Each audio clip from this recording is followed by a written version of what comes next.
Kendogi is generally made of indigo-dyed cotton, but there are some which are not dyed called kinari, some which are bleached white, and other in which artificial dyes are used. There is also considerable variety in the stitching. Elementary school would typically use hachibuzashi or musashizashi. Junior high school, hitoe no souzashi. And from high school or university onwards, futae no souzashi. Whilst for experts, hantezashi or soutezashi is probably more suitable. The sleeves should be long enough not to show the elbows when the elbows are bent. Sleeves which are too short leave the arms and elbows prone to injury, whilst kendogi which are too long can get caught on the kote, gloves, and cause difficulties in maneuvering. Although we see instances where a schoolchild would buy an oversized kendogi and hem up the shoulders whilst growing into it. Ultimately, this hinders movement and, ideally, a perfectly fitting kendogi should be worn at every juncture. Thin people are more prone to the collar becoming loose, hence could adjust the position of the front strings, and women who are concerned with the front part opening might consider the use of snap buttons or Velcro. As the indigo might come off in a washing machine, it is highly recommended that the kendogi be turned inside out and washed by hand under cold water. Dry the kendogi, again inside out, in a well-ventilated and shady area.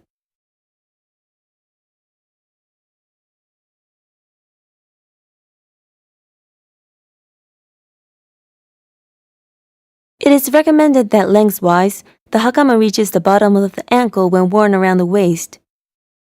If too short, it is unsightly, and if it is too long dragging on the floor, there is a danger of a falling injury. Hakamas are made of either tetron or cotton. For children, the thinner linen of the cotton hakama is more prone to the pleats coming out, and so tetron, in which the pleats are more durable, is more expensive.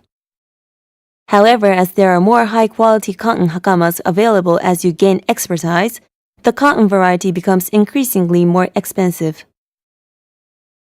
The hakama is generally dyed navy blue, but as with the kendogi, there are non-dyed and white varieties. Nowadays, there are colored hakamas on the market, but they are rarely worn in competition. The hakama used in kendo is called the male hakama, which has a backstay. It is used by women as well as men. There are 5 pleats at the front and 1 at the back. Many theories exist as to what these pleats mean, but the most popular is that the front pleats represent benevolence, honor, etiquette, wisdom, sincerity, and the back pleat, united resolve and sincerity. In any case, it is important that the pleats are worn smartly. As a rule, therefore, the hakama should always be folded neatly after use. When washing the hakama, it should be rinsed with water while it's still folded and scrubbed but not wrung out. To dry, it should be hung in a well-ventilated and shady area, whilst making sure that the pleats stay in a good arrangement. Hakamas made of tetron will not shrink after washing, but those made of cotton may do so.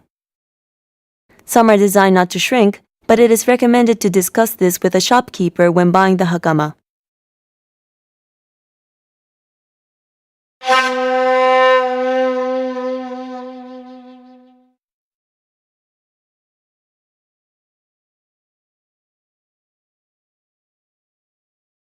Since the men mask is worn with the face stuck firmly on the inside surface, it is necessary to choose one which fits perfectly.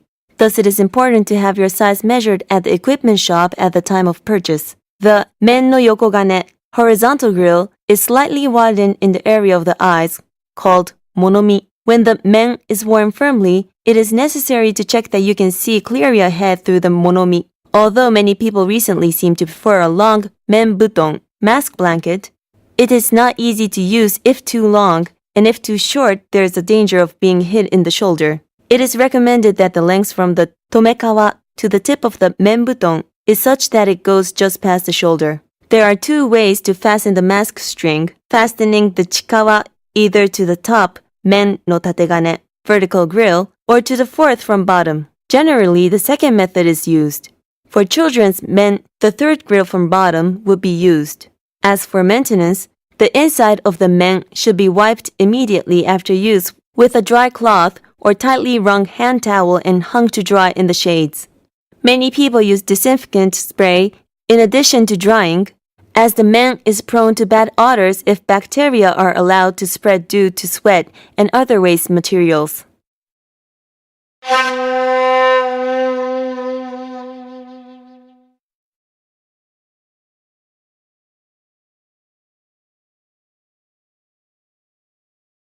The kote varies considerably in price depending on the material, whether there is a step-like namako part and the attachment method of the tsutsu part. Glove sizes vary with the size of the palm, and there are designs for women which have a short tsutsu part, so it is necessary to try on variety and find the right fit. Of all kendo equipment, the kote is one which degrades the fastest. If it is used when wet, it may cause pain and bacteria will spread easily, so they must be used only when dry. For junior high and high school clubs, for instance, where training may occur every day, it is necessary to find an efficient drying method or have two pairs, using each alternately. If the string of the tsutsu is fastened too tightly, the air cushion between the tsutsu and the arm disappears and being hit will be painful, so it is necessary to find the right tightness.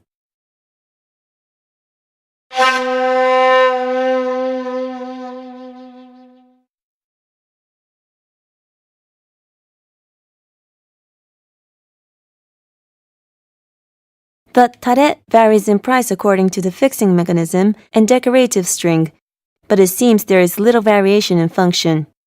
If a hard abdominal belt is used, then it is difficult to fasten it properly, so it is recommended that children use a softer one.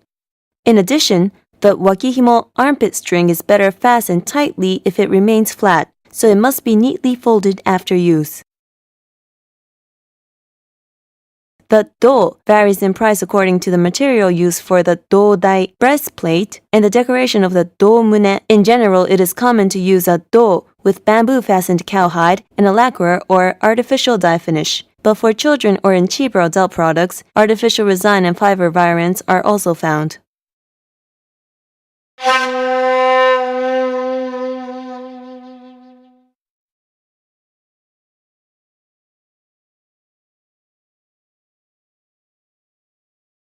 The shinai is made either from bamboo or artificial resin. The resin one is significantly more durable, but quite expensive. People who practice a lot damage their shinai, so should consider different sword types according to the nature of the practice. The shinai and its accessories are prone to degradation. If damaged, this could lead to all kinds of accidents, so its condition must be checked at the beginning and the end of every practice. Loosening of the tsuru, holes in the sakigawa, loosening of the nakayui, and splinters and crack in the bamboo are all very dangerous. The nakayui should be fastened a quarter of the way down from the very top of the sword. The sword area of the extending from the nakayui onwards is called the monouchi or monouchibu. The guard should be fastened to the tsuka handle using a tsubadome. If the tsuba does not fit into the tsukagawa, the shinai is thought unmaintained and cannot be used in competition.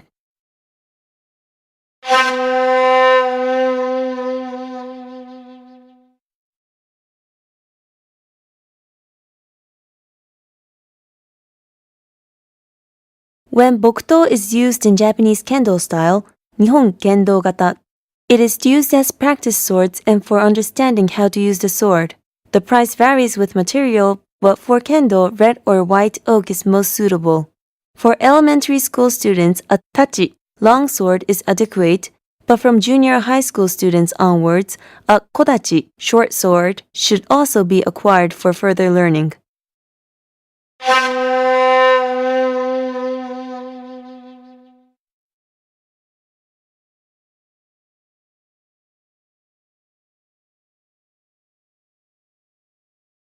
Wearing the kendogi and hakama correctly is the first step to put on kendo equipments properly. If the kendogi or hakama comes undone, the rest of the equipments cannot be put on properly. The correct method of putting on the kendogi should always be observed, and not just at inspections, but also at usual practices. The screen displays dress with underclothes and a belt. The underclothes are well suited to remove sweat and dry quickly when washed, so they are very useful for maintaining hygiene. They also reduce stains to the kendogi. The shitaobi lower belt is useful for maintaining the shape of the kendogi, but also tightly grips the waist so that the abdominal region is strong and well supported, making it easier to maintain posture. Put your arm through the left sleeve first when putting on the kendogi and take it off from the right side. After putting on the sleeves, fasten the chest string, straighten the collar, and lightly pull down the tails and make sure there are no creases on the back.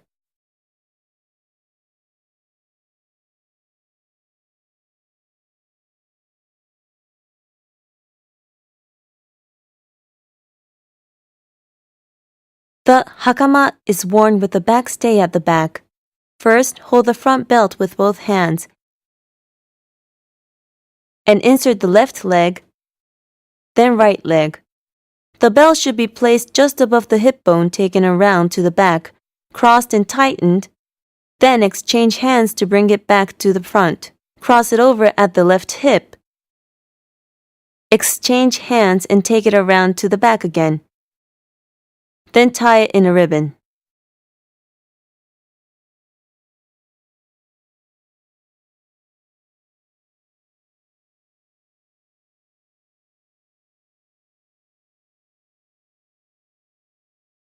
Next, lift the backstay from the sasahida to the nage.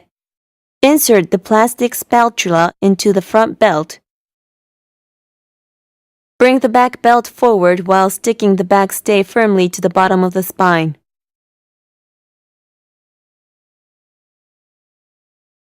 The back belt should be crossed halfway with the left string on the top, and the left side of the belt tucked under the front belt and fastened,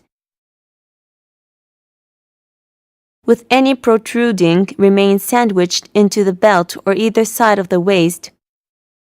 The hakama should be worn so that, seen from the side, the front is lower than the back.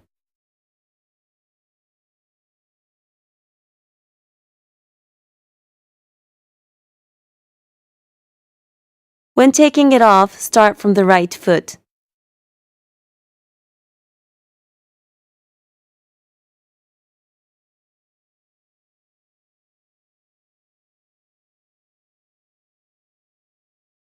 Tare and do are put on wheels sitting formally. There are 5 tare in total, 3 large and 2 small, and the large one should be at the front. It is worn with the front facing forward. If the tare is new, it is easier to put on by folding back to the abdominal belt, as shown on the screen. Fasten the abdominal belt at the bottom of the stomach with the armpit belt swung around to the back, and so that the backstay of the hakama comes out above the belt of the tare. Exchange hands and bring it back to the front, tighten its security under the central large tare, and tie in a ribbon. The ribbon-tied tare should be pushed under the small tare to the side so as not to come out. Next, hold the do with both hands and place it on the stomach. Cross the upper right string over the back. Bring it over to the left shoulder and tie it to the left hand mune chikawa.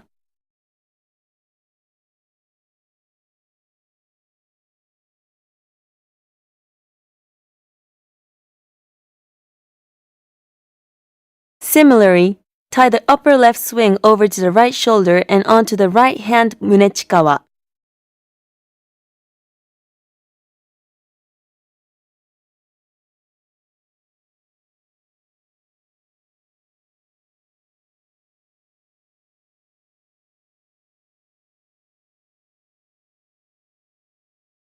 And finally, tie the bottom string around the back in a ribbon. If this is tied in a knot, it can easily come undone, so the ribbon tie should always be used. There are 2 common ways of tying the string to the mune chikawa.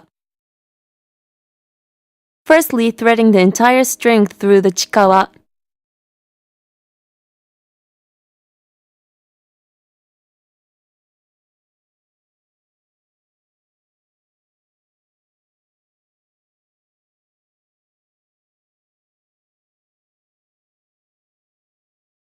and secondly, threading only part of the string. The height of the do should be such that, when standing, about half of the abdominal belt of the tare is visible.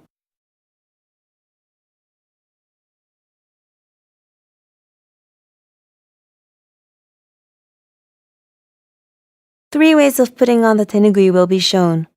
Hold the bottom edge of the tenugui and place it against your forehead, then while tucking up your hair, move it so the edge of the tenugui meets your forehead.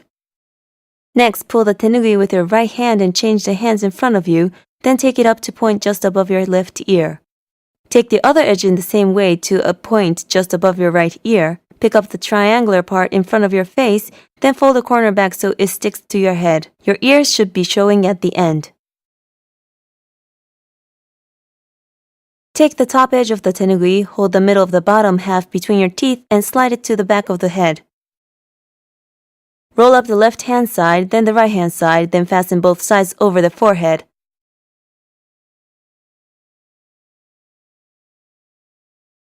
Hold it down so it doesn't come loose, pull and fold the top part forward, then tuck up the front part. With this method, the ears do not show.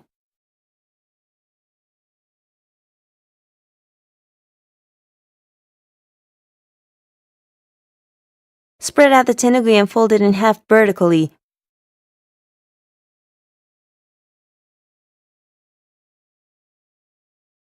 Fold it back diagonally from the side and flip it over, matching the width of their head.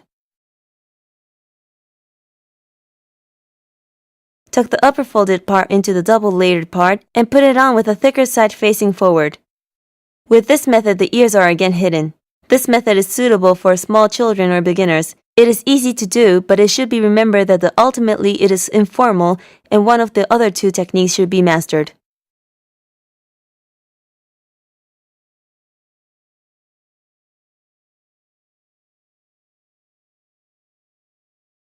Two methods will be shown with two different ways of putting on the chikawa. For the first, the chikawa is brought from above.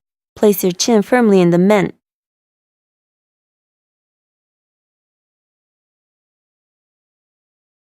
Bring the string round behind the head, cross them, bring them back to the front and cross them by the chin.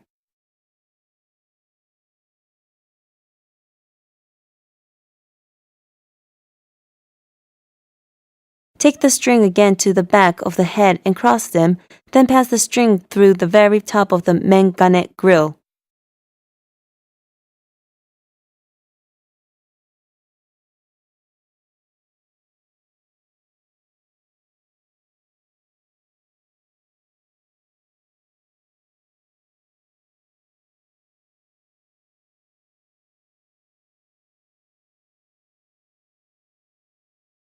Untwist the strings and tie them in a ribbon at the back of the head, roughly level with the eyes.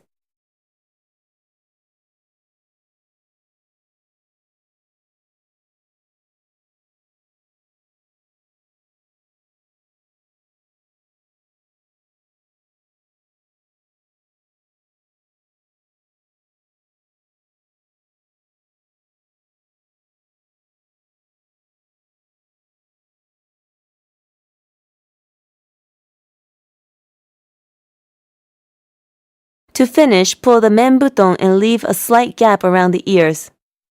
With this method, it is best to use a men's string size of 8 feet. The string should be tied neatly without twists or overlaps. The loop and the remaining strings should be about the same length, except the remaining string is about a tassel longer. In this method, the chikawa is brought from below. Before putting the men on,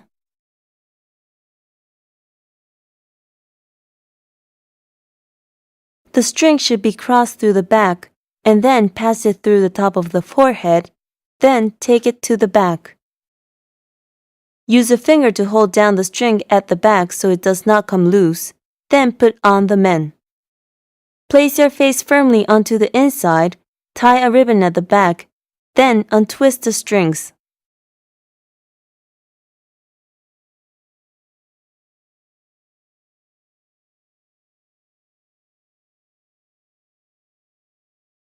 For this method, it is recommended to purchase strings of size 7 feet.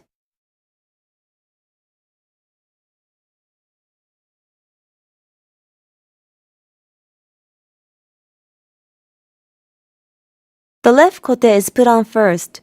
Hold the tsu part to put it on, and similarly, put the right.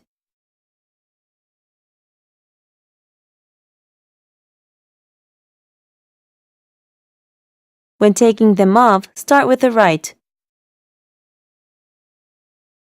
Similarly, take off the left by holding the tsu part carefully.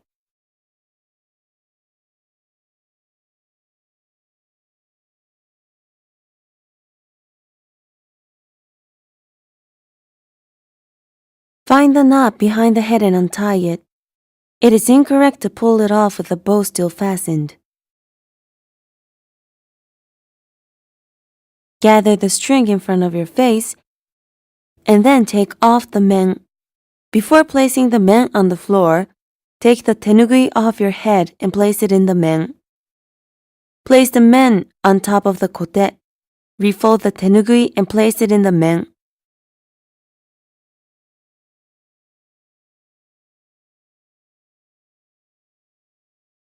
The mengane should never hit the floor.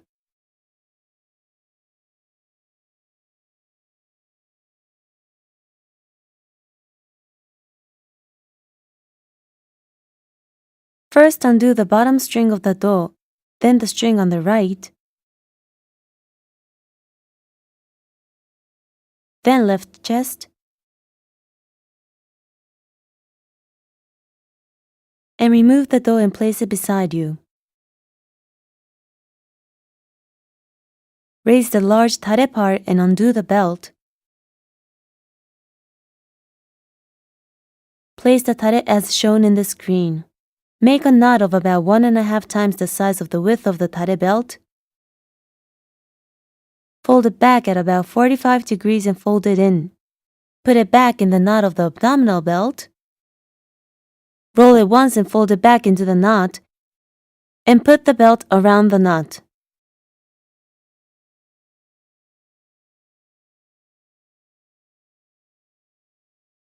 Tuck the belt around again, and finally fold it back into the knot so there are no edges sticking out. Do the same with the other side.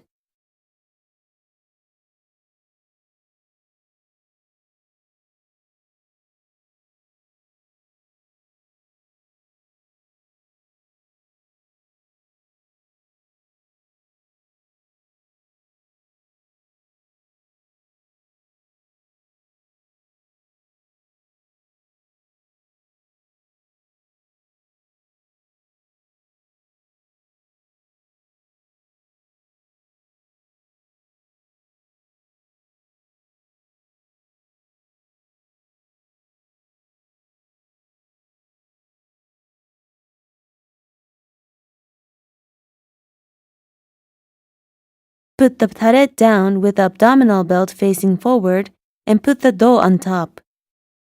Lift the tare and do together as shown on the screen.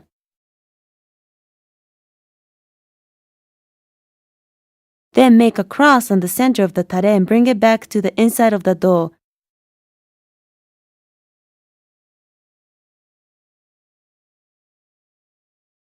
Then tie in a ribbon.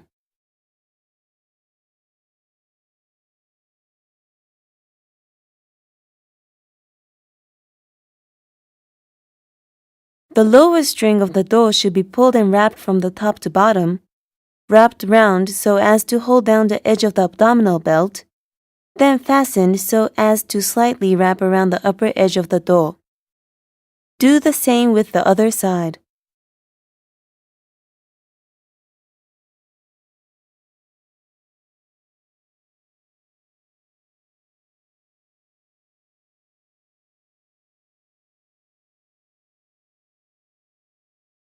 Finally, put the men and kote inside.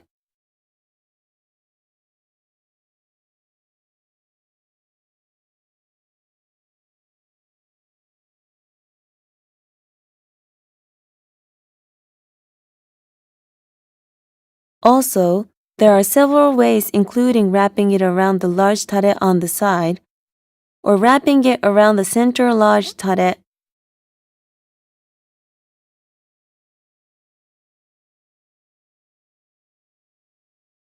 or reversing it and wrapping it onto the small tare as shown.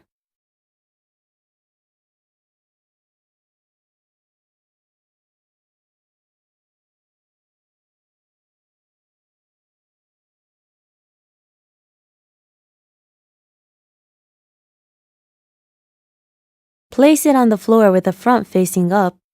Fold back the right sleeve, then the left sleeve. Then fold both body regions. Slightly fold the hem and fold in half to finish.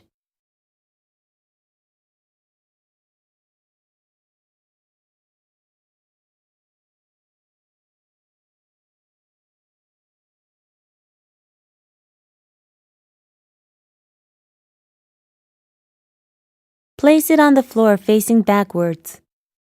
Put your hand inside and press the growing area so that it comes to the right. Straighten the back pleat. Then flip it round whilst pulling the top and bottom.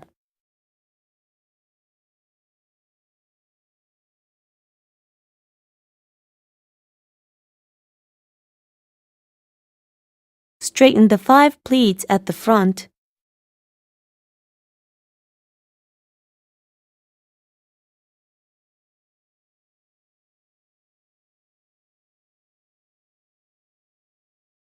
Fold both sides and fold it in 3.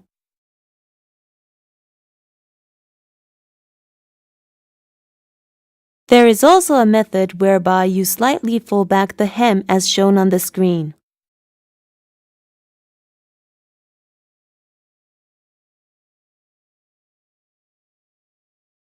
Here, the back stays folded inwards, but there is also a way of arranging the hakama belt without folding it.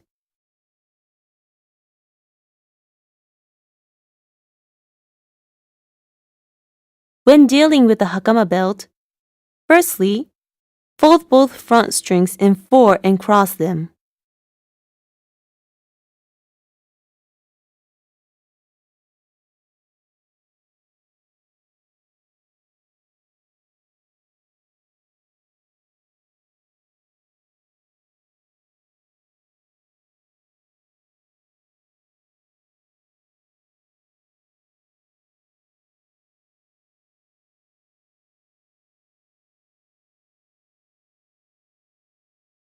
Then loop the short back belt around away from you.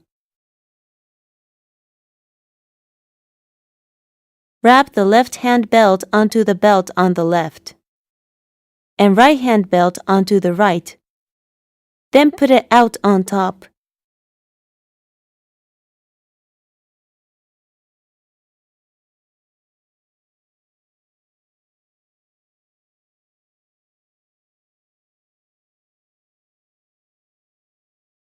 Finally, wrap the remaining belt portions around the diagonal belt.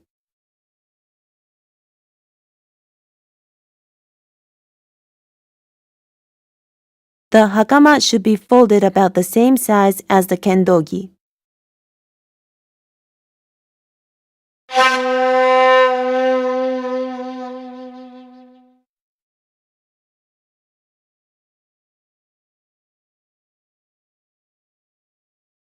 In choosing your bamboo, you should find the right weight and balance which fits you. By buying a number of the same gnarl type in bulk, it makes it easier to fix the shinai when broken.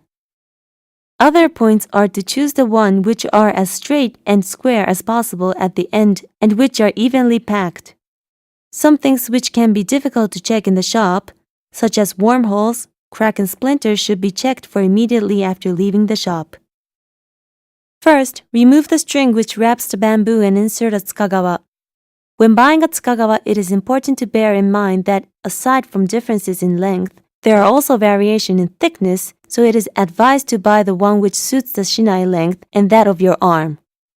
If the tsukagawa is loose, It may spin around during use, so it is useful to buy ones which is slightly tight. If it is difficult to put in the shinai, it may be easier to use rubber gloves.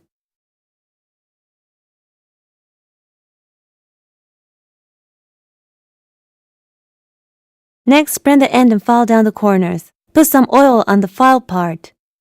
If too much oil is used, there is a possibility that some will come off onto an opponent's equipment, so it is important that you wipe it. On the screen, the assembly is being carried out in a dojo, and in such cases, do not forget to make preparations so that you do not dirty the dojo with bamboo shavings or oil spillages.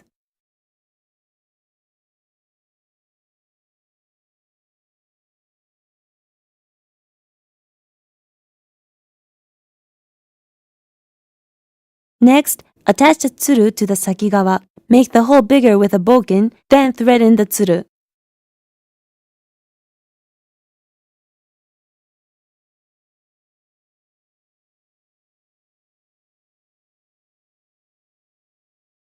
Here it is useful to wrap the tsuru onto the upper side of the shinai. To secure it, a technique known as moyai musubi is used.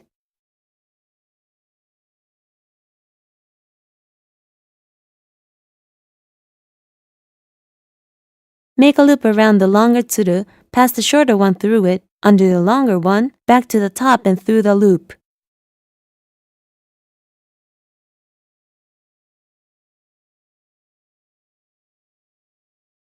This may not come easy at first, but please watch it on the screen repeatedly to master it.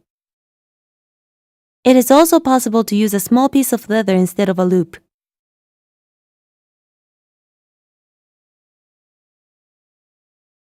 Next, pass the nakayui through the tsuru.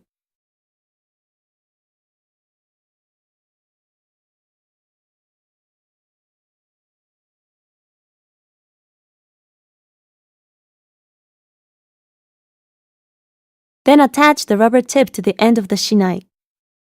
The rubber tips come in a variety of sizes, but it must be bought to fit the end of the shinai. Once the rubber tip has been attached, the sakigawa should be put on. And at the root of the tsukagawa, a loop should be passed through the leather string of the tsuka wrapped round into a loop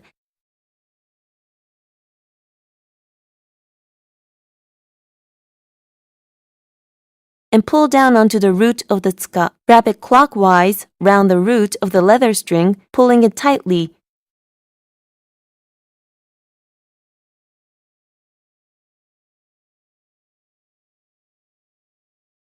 Tuck it under whilst not letting the tsuru loosen, and roll around anti-clockwise.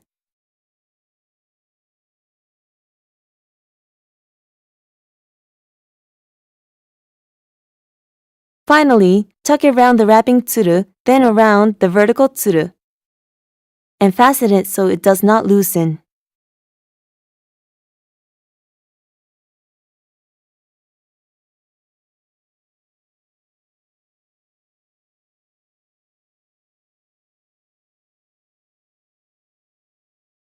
Any remaining tsuru should be cut off. To finish, fasten the nakayui. Wrap it around 3 times about a quarter of the way up the shinai, pass it under the tsuru and then cross it and put it from bottom right to top left.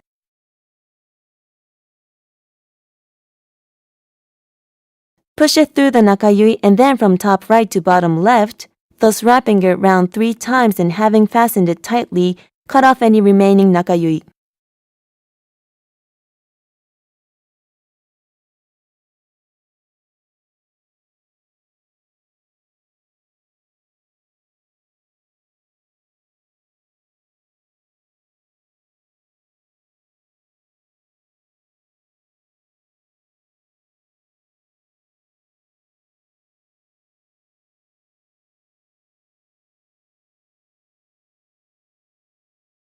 The following is a non-restricting list of the most basic equipments which you will need for assembling and repairing your shinai. A shinai file, a normal file, bodkin, scissors, pliers, shinai oil, and a cloth.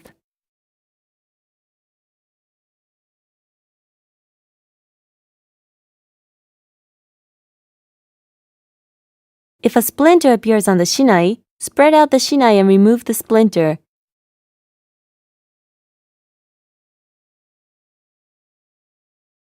Then with a shinai file or cutter, file down the shinai from bottom to top. The dojo, and splinters and shavings can cause injury. File it down using a thin file of grade 100 to 150. Carefully, use your fingers to check the smoothness of the shinai to make sure that the splinter is gone.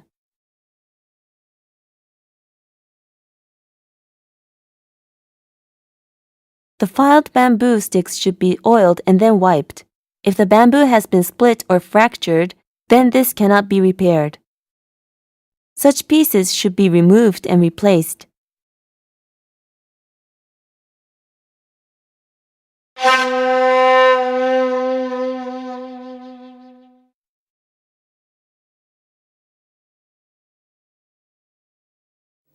The natural posture is the standing position from which you can freely move in any direction. Do not strain yourself excessively. Your center of gravity should be concentrated in the center of your body, down into the middle of the space between your feet, and the back should be stretched out naturally. The chin should be slightly pulled in, but the muscles of the neck and shoulders should remain relaxed. The arms should rest naturally at the side of the body. This natural standing position is the basis of the kamae. Even this basic standing posture should be learned to exude dignity and grace.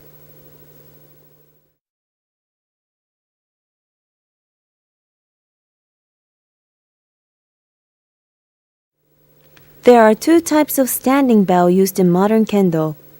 The first is mokure, literally eye salutation, used to bow to the opponent, and the second is the re, used to bow to a superior. With the mokure, the back and head should remain still, and the bow comes from the waist. You must not lose eye contact with the opponent, but the chin must not stick out either. Stop at about 15 degrees, remain stationary for a moment, and turn to the original posture. The re is a bow of about 30 degrees. Keep the back and head still and bow with a slight exhalation, so that the chest protrudes a bit. Stop momentarily at 30 degrees and return to the original posture. Let us see the same movements from the side. First, mokure. Then, re. It is important to learn the shapes of these bows, but also just as vital to do them with feeling, servility at the beginning of the practice, and gratitude at the end. When entering the dojo, it is customary to perform the re.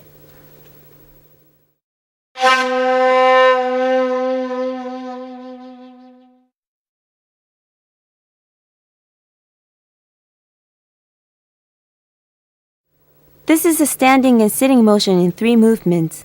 To sit down, change your grip from sageto to taito. And drawing your left foot and put the left knee on the floor on 1. On 2, put your right knee also on the floor. On 3, put the toes of both feet flat. The shinai should then be carefully placed on the floor from the sword tip with the tsuru facing outward, and the guard parallel to the line of the knee, so that it cannot move. To stand up, hold the shinai in the taito position. On 1, go to the genuflect position by vertically straightening the toes. On 2, take half a step forward with the right foot. And on 3, step out with the left foot so it meets the right and stand up. Let's zoom in on the feet and recap. On 1, drawing your left foot and put the left knee on the floor. On 2, put your right knee also on the floor. At this stage, the toes should still be standing vertically. On 3, lower your waist to sit down. To stand, straighten the toes on 1, and stand up from the right on 2. And the left on 3.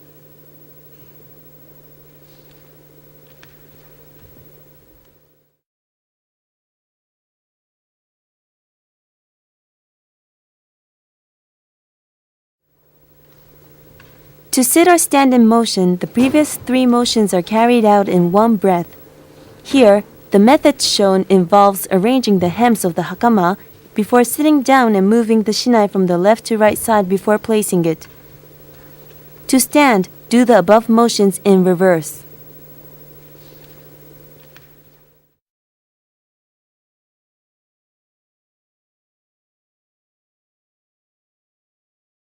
With the kneecaps facing, sit down in the natural posture. There should be a gap of 1 to 2 fist lengths between the knees, and the fingers of both hands should be intertwined and face inwards, with the palms resting naturally on the inner thigh. Stretch out the feet and place your backside on the heels. The tips of the feet should be placed parallel or with the big toes folded over each other. Breathe in through the nose and out through the mouth with deep breaths. This should be done so that the people sitting on either side of you do not have to hear you breathing.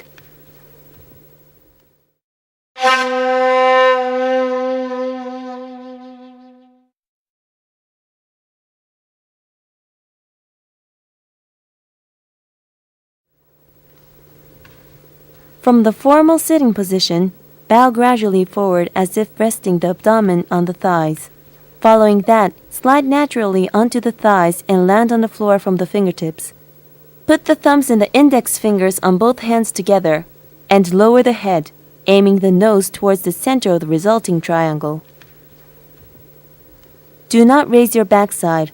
Take a breath in this position and come back up. When lowering the upper body, breathe out and breathe in when raising it again. At the beginning and the end of the sitting bow, it is important to keep eye contact with the person you are bowing to.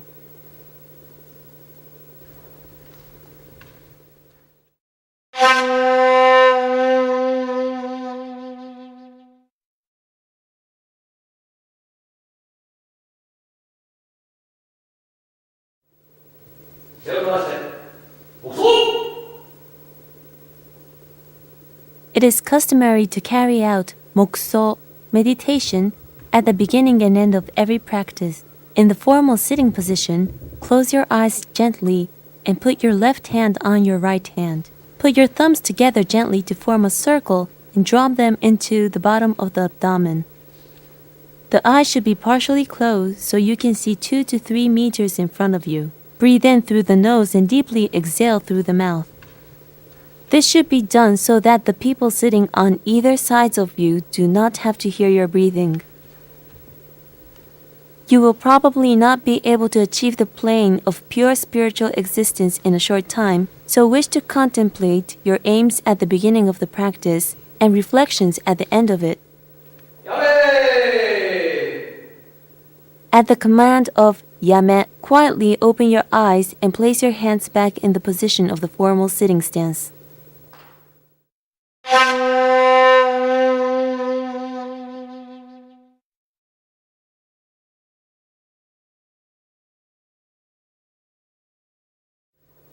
The toes of both feet should be facing forward, with the feet spreading slightly narrower than the span of your shoulders. The toes of the left foot should level with the heel of the right foot. To achieve the basic foot position, stand with the heels of both feet together. Then open up by 90 degrees around the left heel and open another 90 degrees with around the index toe of your left foot. The right heel should be raised by the breadth of a sheet of paper, while the left heel should be raised by about 30 degrees. Do not bend your ankles so that the heels comes too high. The knees should be neither bent nor stretched to maintain tension.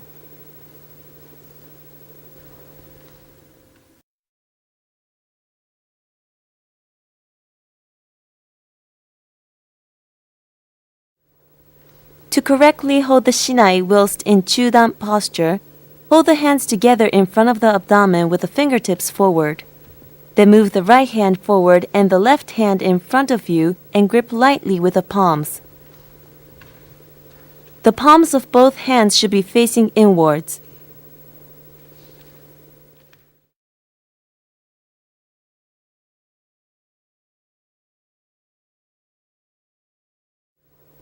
The chudan is the basic posture for attack and defense. The left hand should grip the entire tsukagashira. The right hand should grip the tsubamoto from above. Grip tightly with the middle, ring and little fingers, and use the thumbs and index fingers as gentle support. The tsukagashira should be positioned about 1 fist length from the body. It should not touch the body, but if it is held too far out of your balance, will be compromised. The elbows should not extend too far out in either dimensions or tuck in too close to the body. If the shoulder is raised, the arms will be tense, so relax the shoulders and hold out your chest.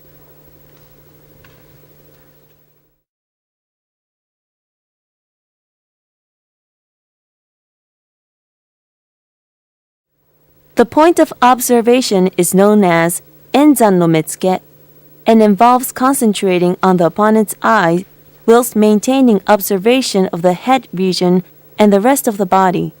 Focusing on the part you want to hit or moving your eyes when striking will lead to your opponents guessing your move, so be aware of this.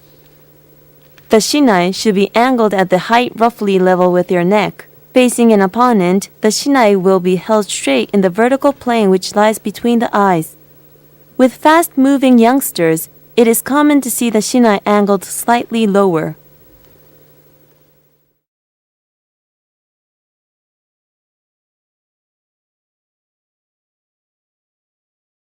For sageto, hold the shinai with the left hand with the tsuru facing down, then perform the mokure.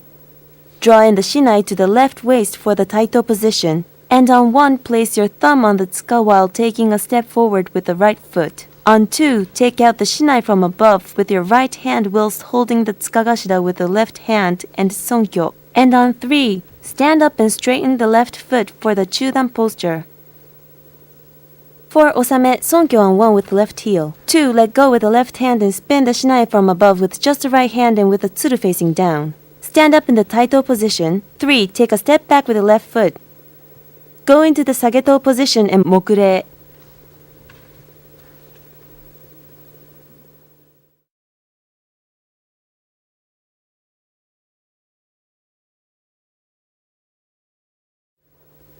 Perform the above 3 motions for kamae and osame in quick succession, so they merge into one motion. Perform mokure in sageto position, then taito position. Sonkyo could be carried out in the right-sided natural posture and open up the knees about 90 degrees. Practice this thoroughly with a mind to the speed which the procedures are carried out in order to acquire dignity in the motions.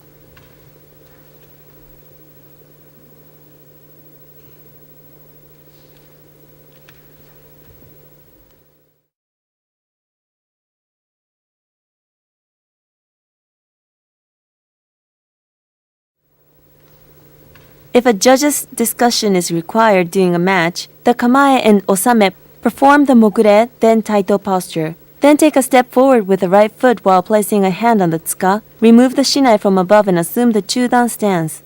For osame, keep the feet position and put away the shinai. Assume the taito posture. Draw back your right foot, take up the sageto position and mokure. When in the resting position, open at the sword tip to the right and draw back the right foot so it's immediately beside the left.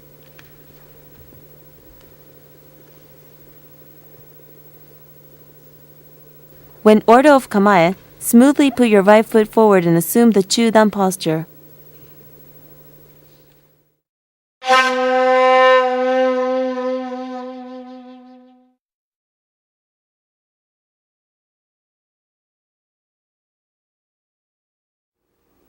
The most basic movement in kendo is the sliding movement in short range. The method of practicing this is known as body movement. The shoulders and waist should move in parallel with the opponent.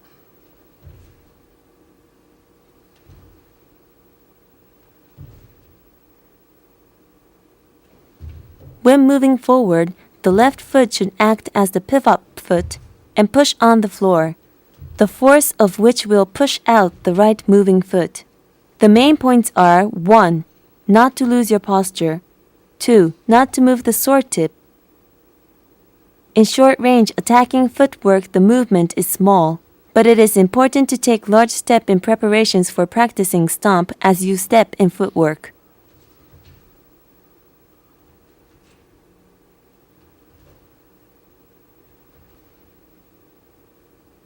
If the toes are raised like this, you will land from the heel, which can be dangerous and incorrect, so please be careful.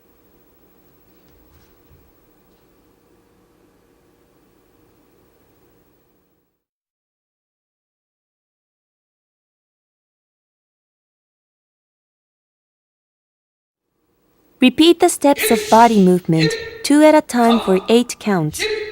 The movement is faster than body movement, and it is important not to lose your posture or let the sword tip move. Be aware that if the shinai is grasped too tightly with the right hand, the sword tip will tend to move.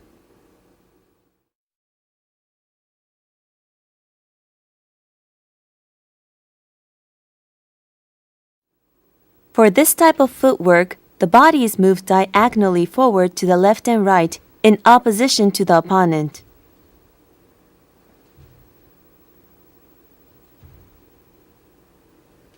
When moving diagonally forward to the left foot should be forward and the right foot back, and so it is difficult to maintain balance.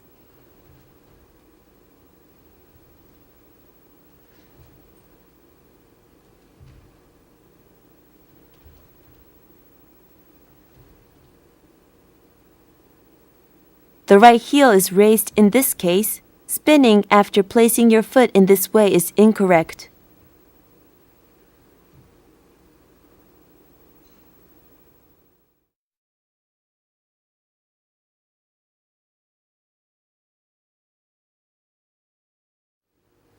After exchanging sides with an opponent, the speed and composure with which you turn back around becomes a crucial point. As a result, in basic practice procedures, the more frequently used left-sided turn is carried out. Raise the shinai on 1, turn using the right foot as a pivot on 2, and return to the basic posture on 3. The same movement is also practiced as one move raise, turn and lower.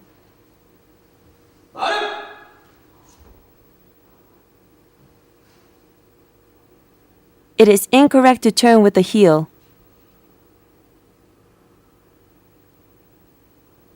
Turn with a kick.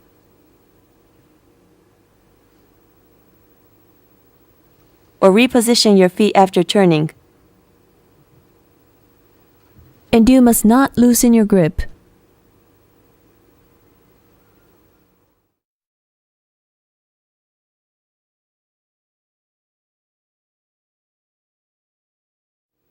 The practice routine whereby short-range steps are carried out repeatedly is generically known as sliding steps. This differs from body movement in that small steps are taken quickly. When moving forward the left foot, and when moving backward the right foot should push down the floor. It is important both that you do not break the chudan posture and that you are not too tense when performing this maneuver.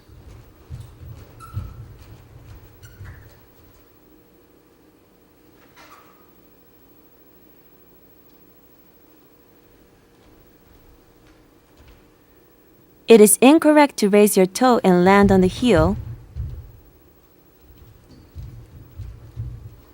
Let the left foot overtake the right foot.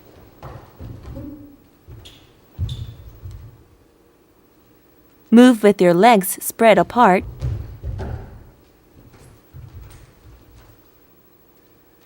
Let the sword tip move unnecessarily.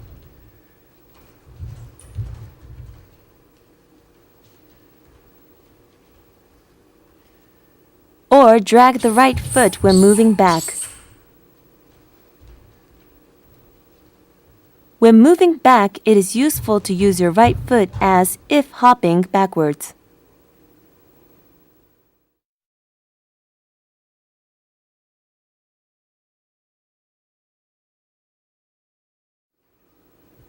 This is a practice routine for the sliding step as used in actual fight situations. It involves turning from forward to back and back to forward and doing the sliding step to the left and right.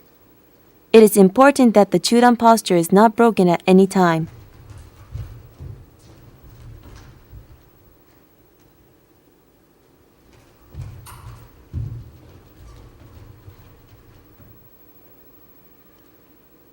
For sideway movement, the basic footwork techniques should not be broken by putting your feet together or letting one overtake the other.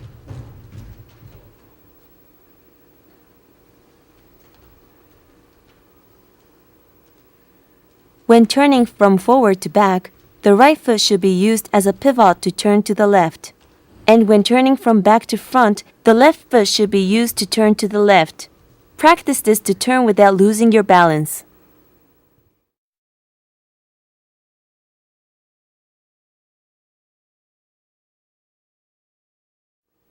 The walking step is performed by doing the sliding step forward and backward. Not raising the toes and keeping the sword tip still are both important.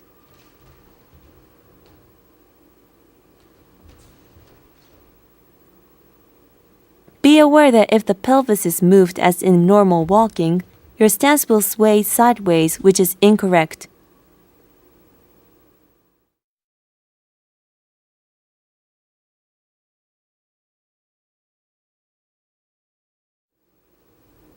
The technique how the toes of the right foot move forward like an inchworm is known as measuring step.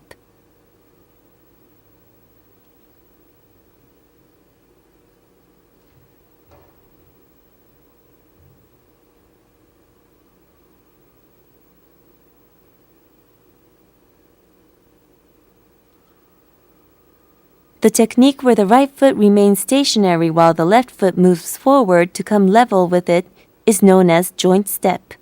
These are fighting methods used to close down on an opponent unnoticed.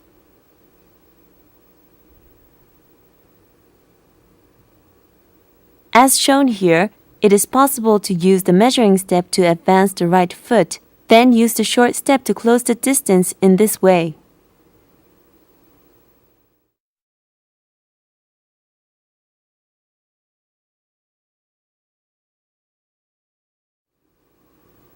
This is an essential technique in modern kendo. Beginners practice this maneuver without a sword, using just the feet. The force created by pressing down strongly on the floor with the left foot is used to advance the right foot and stomp on the floor.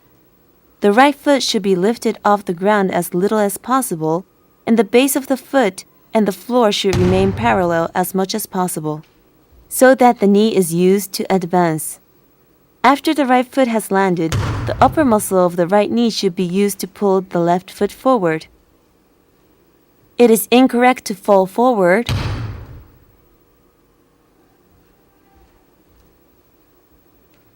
Let the upper body thrust forward by not controlling the waist. Kick out with the left foot.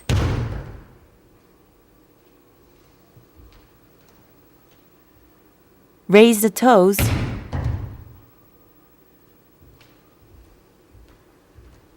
Or let the left foot overtake the right after landing.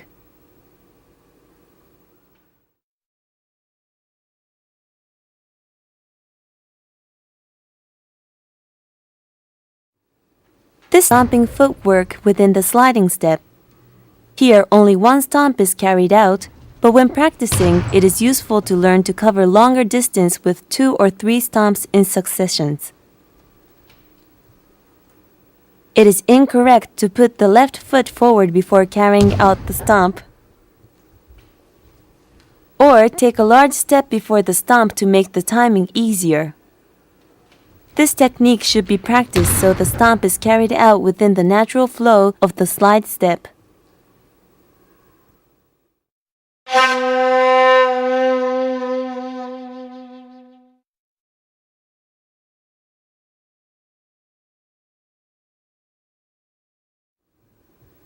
To raise the shinai, the arm position of the chudan posture should be changed as little as possible, and the raising movement should concentrate on the left arm, while it is the back that is pulled upwards. The left fist should finish directly above the head, with the shinai pointing behind you at the angle of 45 degrees. It is vital that this action can be performed smoothly and straight, so you should use a mirror to practice this movement repeatedly until the shape is mastered.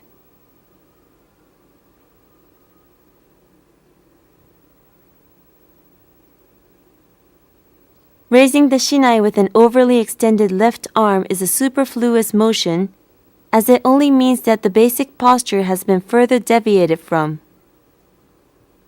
In addition, if the left grip loosens on raising, the sword tip is liable to fall.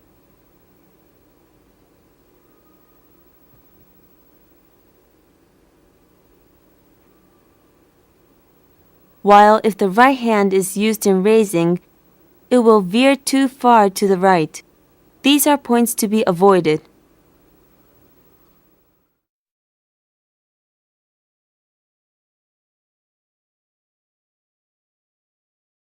For the Kukan Datotsu in 3 movements, raise the shinai without breaking the basic posture on 1. On 2, push down the floor with the left foot and simultaneously swing down. And on 3, return to the Chudan stance while taking 1 step back. For men, swing down so that the right arm comes to shoulder height and the left fist comes to the pit of the stomach. The movement should be performed using the shoulder, elbow, and wrist joints in a flexible and supple manner. For kote, swing down until the shinai is parallel to the floor. The right elbow should be extended fully.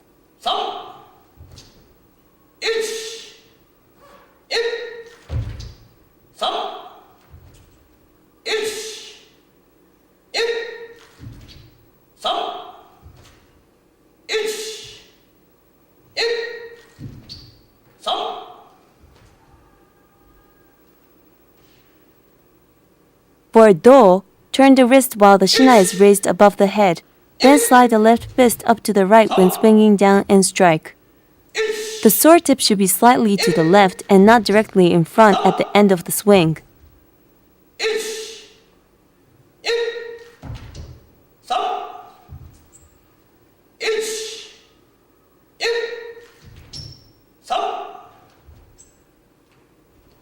For tsuki, do not raise the shinai. On 1, push out the right foot with the left foot when the right foot lands. Simultaneously extend the arms forward. The right hand should be roughly in front of the pit of the stomach. So take care not to extend the arms fully. On 2, pull the hands back. And on 3, return to the Chudan stance while taking a step back. Before starting to perform these maneuvers in fighting situations, it is important to thoroughly learn the moves with an imaginary opponent.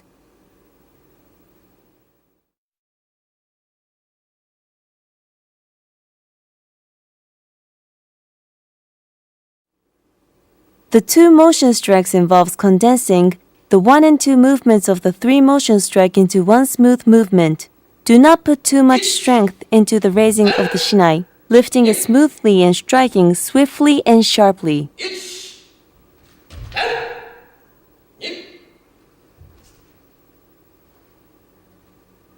The key points here is to draw the left foot forward. At the moment of striking, pull the left foot forward using the upper muscle of the right knee. I call this movement pattern the Nijichoyaku, and it is an important striking maneuver.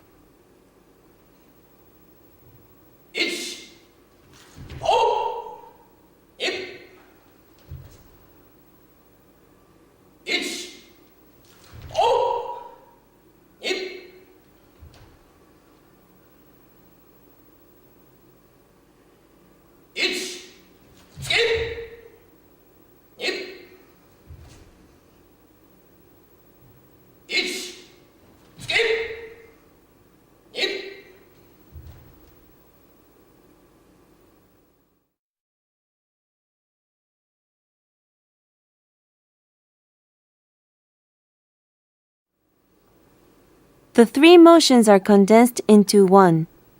As with the same move in 2 motions, the raising of the shinai should not be tense but smooth, and the strike should be swiftly and sharply. It is important to make sure that the most power is concentrated in the tip of the shinai by stretching out the wrist and aiming to hit far away from you.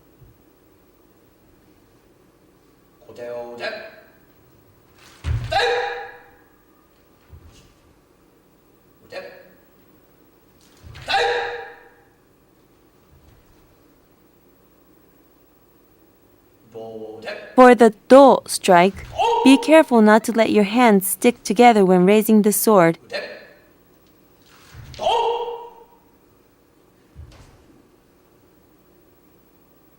And for tsuki, make sure the hands come back into position before the body.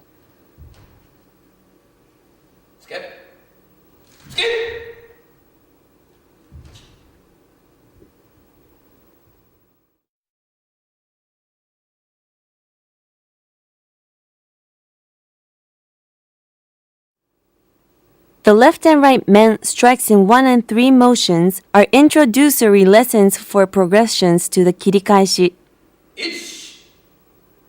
Raise the shinai straight above your head and kirikaeshi the wrists. Then strike first left, then right of the men.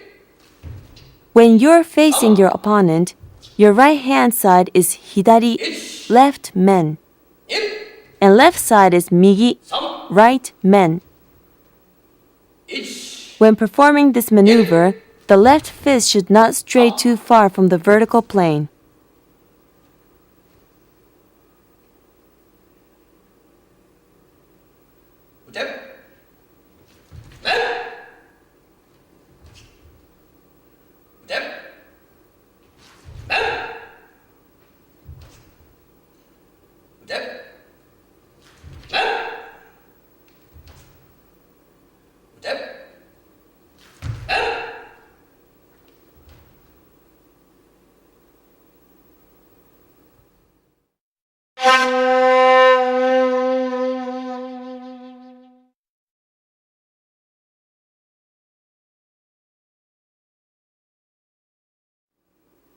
The kote-men combination strikes involves the one-motion kote, and men strikes being carried out swiftly in succession.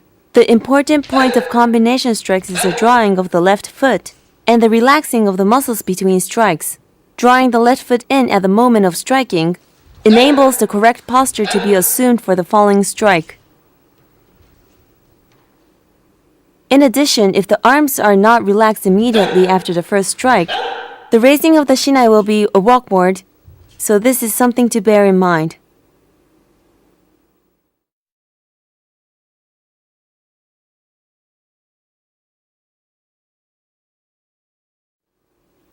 This is the combination strike of kote-do. When raising the shinai after the kote strike, it is important not to let the left hand slide up to the right hand. Move the left hand when swinging down, flick the wrist and strike the do. When returning to your original stance, swiftly return the left hand and assume the correct chudan posture.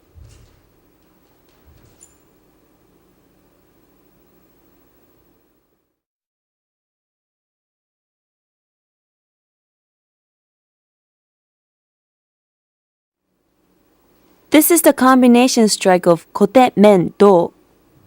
After the strike, it is possible to take 3 short-range steps back, but here the walking step is used. Move back to your original position smoothly, like a wave retreating from the shore.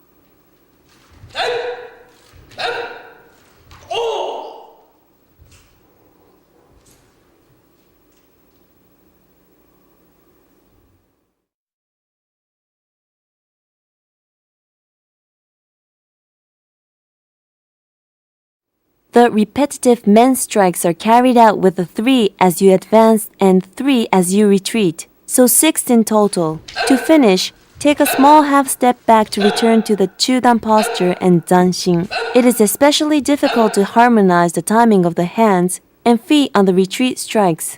It is important to learn to start to step back at the summit of the raising action and draw the right foot back at the end of the strike. Here as well, it is important to relax the arms after each and every strike.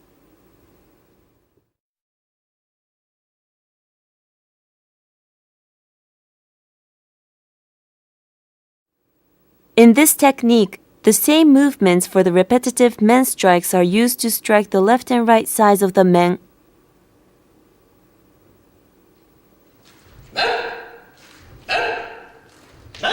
It is an important introductory lesson for the kirikaeshi. The important points here are kirikaeshi of the wrist and the positioning of the left hand when striking.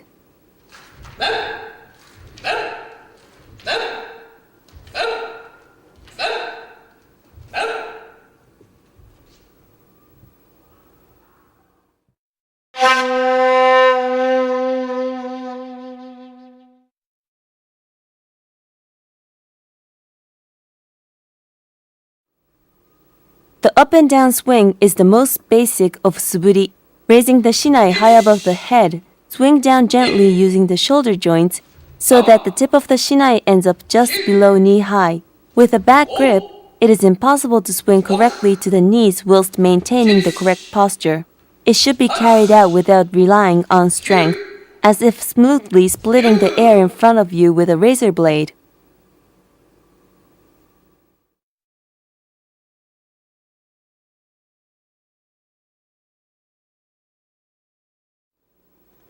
The diagonal suburi is performed similarly to the joge suburi, but with a kirikaeshi of the wrist above the head to enable a diagonal swinging motion. On the screen, the maneuver is carried out with the sword tip returning to the vertical plane above the feet and then raising the shinai again vertically. There is also another shape whereby the vertical is crossed at the level of the belly button and the shinai is swung in the shape of an X.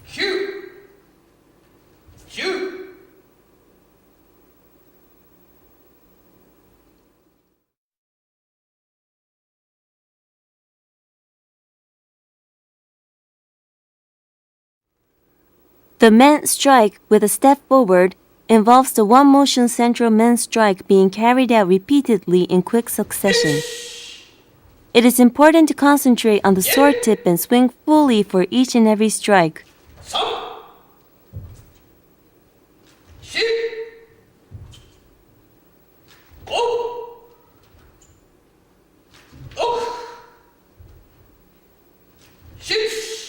It is also important to make a habit of returning to the correct chudan posture after the suburi is completed.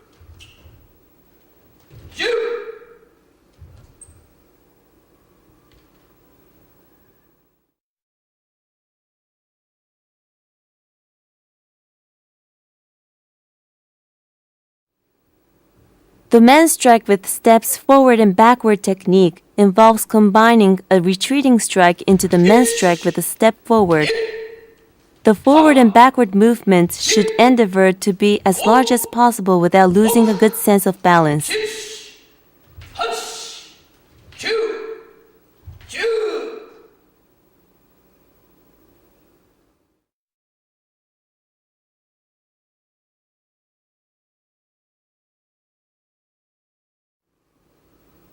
The left and right men strikes with steps forward and backward involve striking the left men whilst advancing and the right when retreating.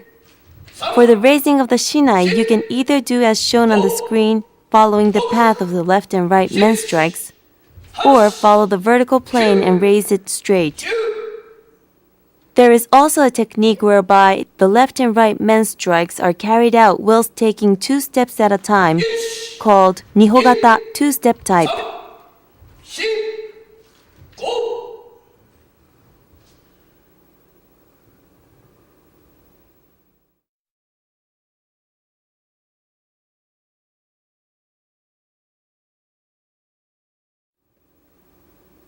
This is a suburi where the body is moved from side to side by taking sideways steps. When moving left and striking the right men, the left foot should forward. It is easy to lose your balance, so be careful.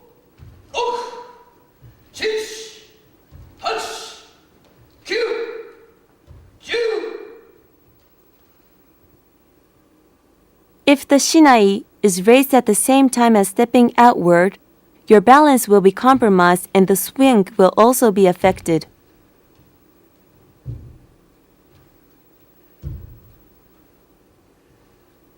Also, keep in mind that moving backwards when carrying out the sideways step is incorrect.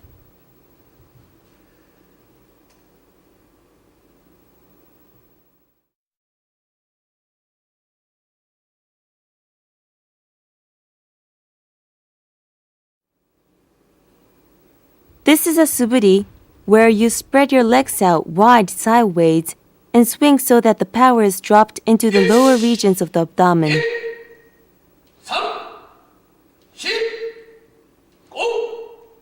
It is also sometimes called kabutowari.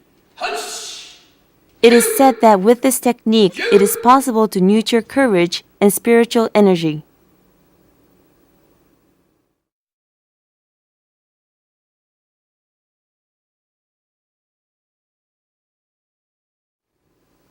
Step forward with alternating feet and drop the knees firmly for this suburi.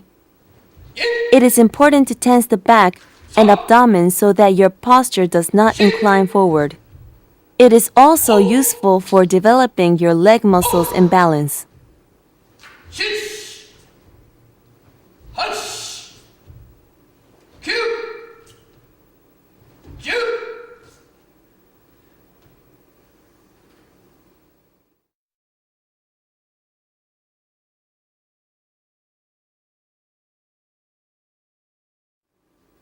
This type of suburi involves jumping and interchanging the feet while swinging. Raise the shinai with the left foot forward and strike with the right foot forward. Compared to the previous suburi, this is rather in fast rhythm, but it's important to swing fully, right up to the sword tip.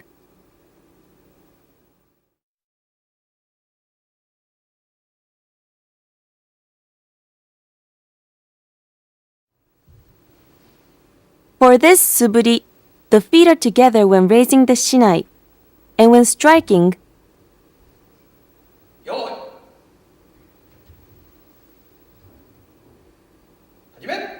the positioning of the feet changes from right foot forward to left foot forward to feet spread apart. Practicing this will develop your balance and coordination.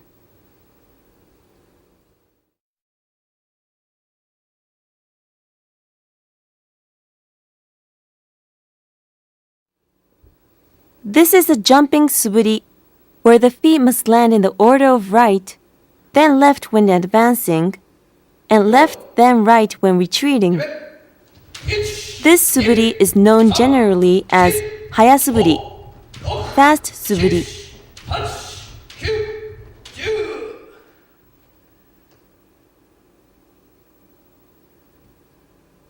It is incorrect to jump with both feet at once. Move backwards and forwards with just the right foot, or land with the left foot raised. At first, if this is difficult, try practicing without a shinai, just using the feet.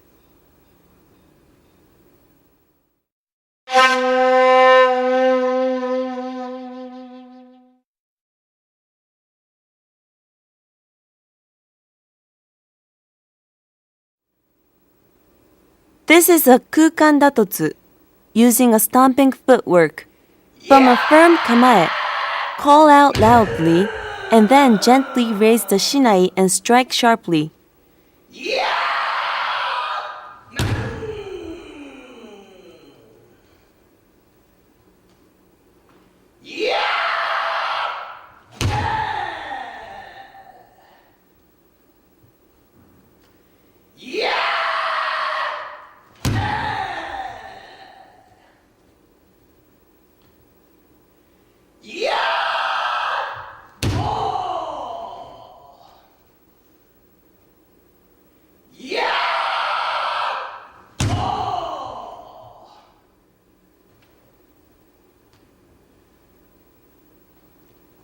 The men and kote strikes differ slightly in footwork. For men, push down on the floor for a long time with the left foot. But for kote, push down swiftly and sharply and draw the left foot quickly.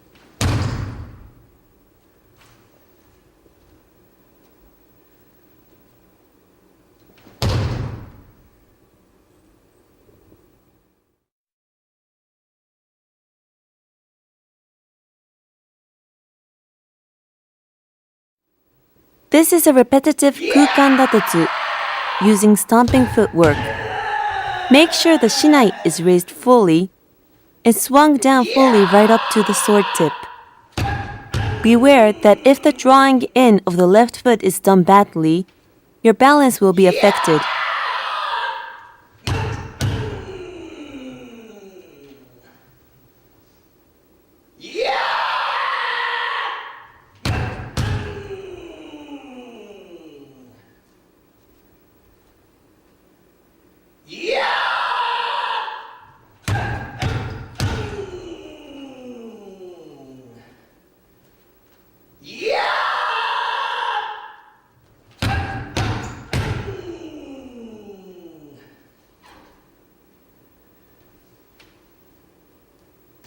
It is incorrect to let the left foot overtake the right after the right foot has landed.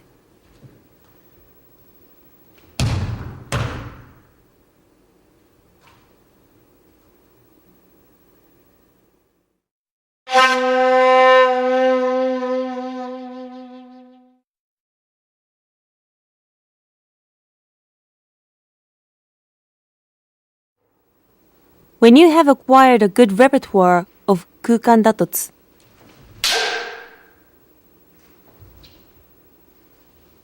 it is time to begin striking in real situations.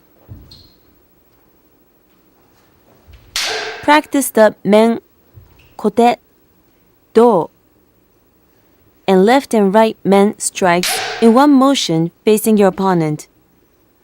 As with the kukan datotsu, use your palms to control the shinai at the moment of striking, and do not swing through.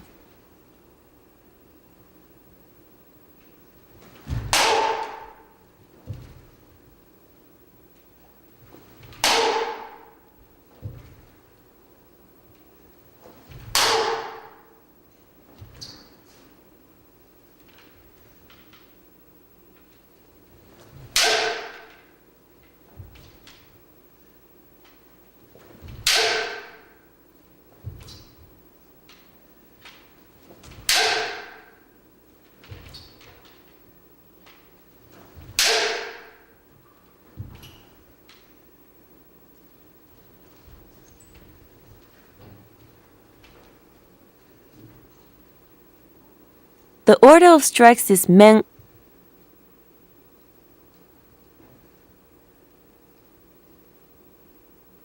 kote,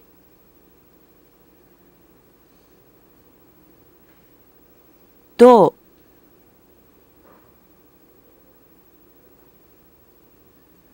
left men, right men. Both with attacking and defending, control your emotions to ensure no injuries are caused.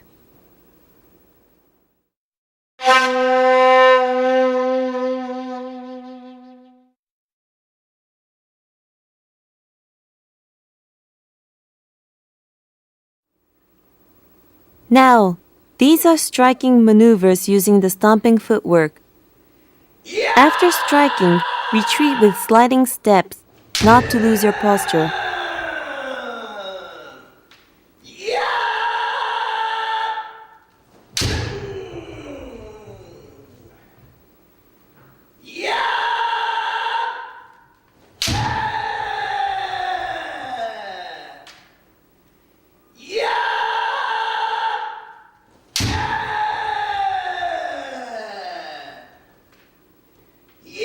For the do strike, momentarily loosen the grip of the left hand when changing sides.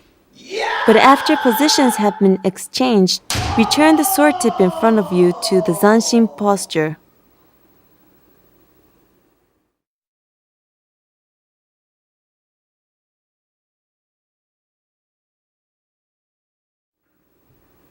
When practicing combination strikes, you will be faced by several defenders. It is important to learn to strike with a fully raised shinai for each and every strike.